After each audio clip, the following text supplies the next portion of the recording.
If there's one thing I've learned in life, it's don't underestimate a MILF. What they lack in elasticity, they make up for in experience. I've learned that from porn, and I've learned that from Hollywood. It's the UFC 254 review, and I'm already a little bit tipsy.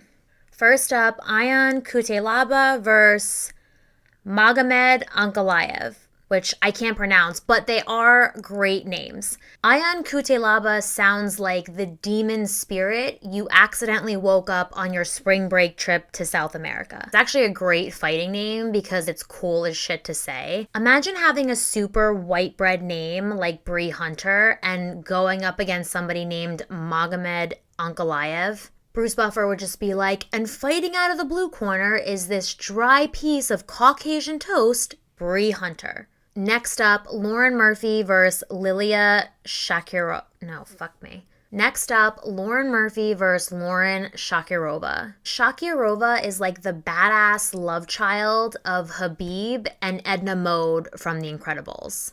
There was actually a lot of hype about her, or at least from her, leading up to this fight. She said that Lauren Murphy was old, she should retire. Obviously, Murphy goes on to win the fight, and if there's one thing I've learned in life, it's don't underestimate a MILF.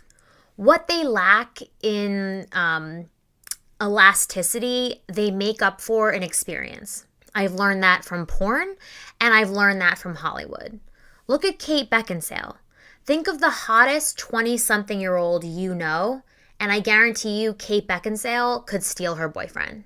Oh, and Murphy won via rear naked choke, which is my second favorite MMA term behind ground and pound. Jacob Malkoun versus Phil Hawes. Hawes is from Bergen County, North Jersey, represent.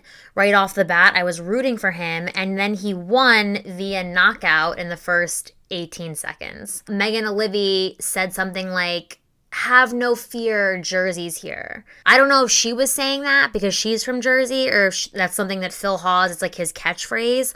All I know is that the next time I'm disrobing before sex, I'm yelling, have no fear, Jersey's here. It's either that or if I become a superhero, that's going to be what I yell. Whichever happens first, if I get laid or if I get superpowers. At the rate that I'm going, I'll probably be Spider-Man before I have sex again. So, Alexander Volkov versus Walt Harris. Volkov basically sent Walt Harris's stomach into another dimension. Like Walt Harris's solar plexus left his body, put on its out of office, and we are not sure when it's coming back. MMA fans always get mad at me for commenting on the looks of fighters, but I'm telling you, how a fighter looks gives you a clue as to how they're going to perform. In this particular case, Volkov had those, Eastern Promises tattoos. He had the tough guy Russian look. If I walked into a Russian bathhouse and I saw a guy with the kind of ink that Volkov had, I would keep my distance and know that he's a bad motherfucker. Just kidding. I'd probably, give him my number based on my taste in men. Either way, all I'm saying is when you look at him, you know that he did not come to play. Again, maybe he didn't retire Walt Harris, but he may have retired his intestines. Robert Whittaker versus Jared Cannonier. Robert Whittaker is such a nice guy. Whittaker is from New Zealand, and they just breed nice people. I don't know what they're putting in the water over there to make everybody so great, but they need to bottle it and then feed it via IV to Colby Covington. And admittedly, probably me also. Last but certainly not least, Habib Nurmagomedov versus Justin Gaethje. First of all, is it Khabib or Habib?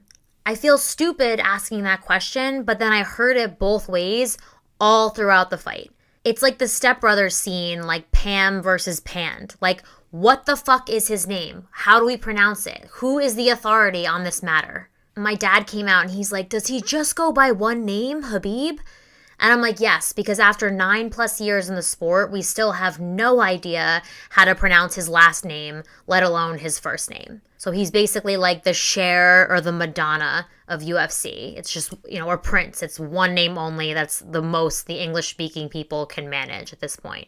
It was an emotional ending. Habib won, and then he was just sobbing on the mat. And I know a lot of my, MMA fan guy friends felt a little bit weird about also getting emotional during that moment because, guys are not supposed to have tear ducts. Let me tell you this.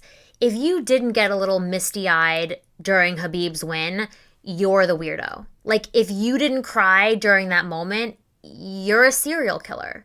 And then when he was doing his Octagon interview with John Anik, the second part where he's just speaking, in his native language, is my favorite part of all. Everybody, all the white people, all the English-speaking white people are sitting there nodding as if we have any idea as to what the fuck he's saying. He could be telling John Anik to go fuck his mother, and we're all just sitting there like, yes, just smile and nod, smile and nod. He said he should be considered the #1 pound-for-pound fighter in the organization. And even if you don't agree with that, I think you have to give him the accolade of toughest fighter in the UFC. At the post-fight presser, we learned that he broke his foot 3 weeks ago and didn't tell anybody. If I broke my foot, I wouldn't show up to my desk job, let alone a title fight. This guy showed up with a broken foot and fought his heart out. This guy wrestles bears as a form of meditation. This guy probably sleeps in the snow just to make sure that his skin isn't slacking and also participating in the training. There's not one part of this guy's anatomy that isn't tough as nails. Like a lot of other people, I'm really sad to see him retire, but I'm also not convinced that this is really the end. Just like any good man I've ever dated, whenever they think they have nothing left to give, they always manage to have one more round left in them to leave everybody else, mainly me, satisfied. All right, guys, that wraps it up for my UFC 254 review. I will see you back here next week for the Halloween fight with Anderson Silva. Due to the pandemic, I have nowhere to go for Halloween, so I may or may not show up here for the recap in my sexy schoolgirl costume. Depends. So until next time, guys, the twins and I love you, and we hope you stay healthy. What? I'm still recording. This is mid-recording. What are you doing? Whoa!